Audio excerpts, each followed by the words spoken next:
dicho que una vez ya que llegamos a la membrana del tímpano, tenemos el oído medio, que incluye la membrana timpánica, ya hemos dicho capa externa, ectodérmica, capa media, mesodérmica, capa interna, endodérmica. Luego tenemos la caja del tímpano, ¿vale?, donde se alojarán el nervio facial, el martillo, yunque y estribo, los músculos que se encargan de la movilidad de estos osículos. Y luego ya tenemos lo que se llama anejos timpánicos, que son la mastoides y la trompa de Eustaquio. La membrana timpánica principalmente la podemos dividir en dos partes. Una parte que se llama pars tensa, que es la más grande, que ocupa alrededor del 80% del tamaño timpánico y que, como podemos ver en la imagen, ocupa la parte, digamos, inferior. Entonces es la parte del tímpano que tiene tres capas, por eso se llama tensa, porque tiene tres capas.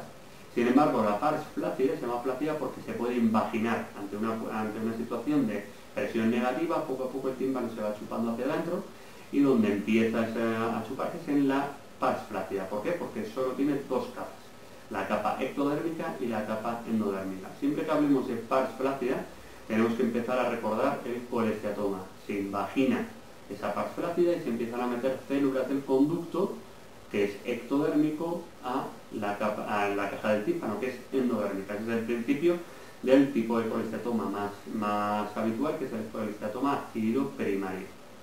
La función que tiene el oído medio es la transducción, es decir, pasamos de una fuente sonora, que es una vibración de aire, a una vibración de huesos, ¿de acuerdo? Y amplifica el sonido. Hemos pasado de una membrana timpánica que es relativamente grande a martillo, yunque, estribo, y el estribo contacta con la ventana oval, que es muy pequeña. Pasamos de la membrana timpánica, que es grande, a una ventana oval que es pequeña, entonces eso es una amplificación. Tenemos que tener en cuenta que la caja del tímpano, que es anatómicamente bastante compleja, debemos de pensar en una caja, ¿vale? Una caja, un cubo. Tenemos una puerta para entrar en esa caja, que esa puerta es la membrana del tímpano. Ya hemos dicho, pars tensa, la más grande, pars flácida, la que solo tiene dos capas y se relaciona con el colesteatoma. Entramos en la caja y, como en cualquier sitio que entramos, en la parte de arriba tenemos el techo. El techo se llama tegmen y, como es del tímpano, se llamará tegmen timpani. El tegmen timpani es una capa muy fina de hueso que se relaciona superiormente con la fosa craneal media. Eso explica que infecciones de la caja del tímpano puedan subir gérmenes por el tegmen timpani y afectar primero las meninges, dando una meningitis, o pudiendo hacer incluso un absceso cerebral. ¿De acuerdo? Si miramos hacia abajo, lo que veremos será una estructura azul, ¿vale?, que es el golfo de la yugular, ¿vale?, de la que saldrá luego un plexo timpánico, que es el plexo timpánico de Jacobson.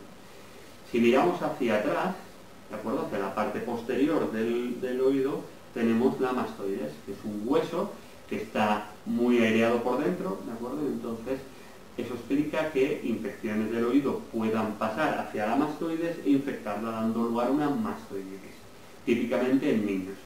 Si miramos anteriormente, hacia adelante, veremos una especie de tobogán que va hacia abajo, que es la trompa de Eustaquio, ¿vale?, por la que nos irán subiendo gérmenes de la nariz y irán provocando otitis medias agudas. Si esta trompa de Eustaquio está cerrada, habrá una mala compensación y tendremos una ototubaritis, que posteriormente veremos qué es lo que ocurre. También en la parte anterior, justo por encima de la trompa de Eustaquio, tendremos una estructura roja latiendo, que es la carótida.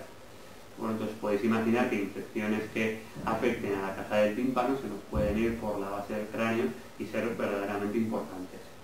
Si vemos hacia medial, es decir, hacia el centro de nuestro cráneo, tendremos lo que se llama el promontorio, que no es más que una especie de saliente en el hueso, que es la cóclea. La cóclea, acordaros, que es una especie de caracol que se encarga de la audición, y entonces lo que vemos en el promontorio es una vuelta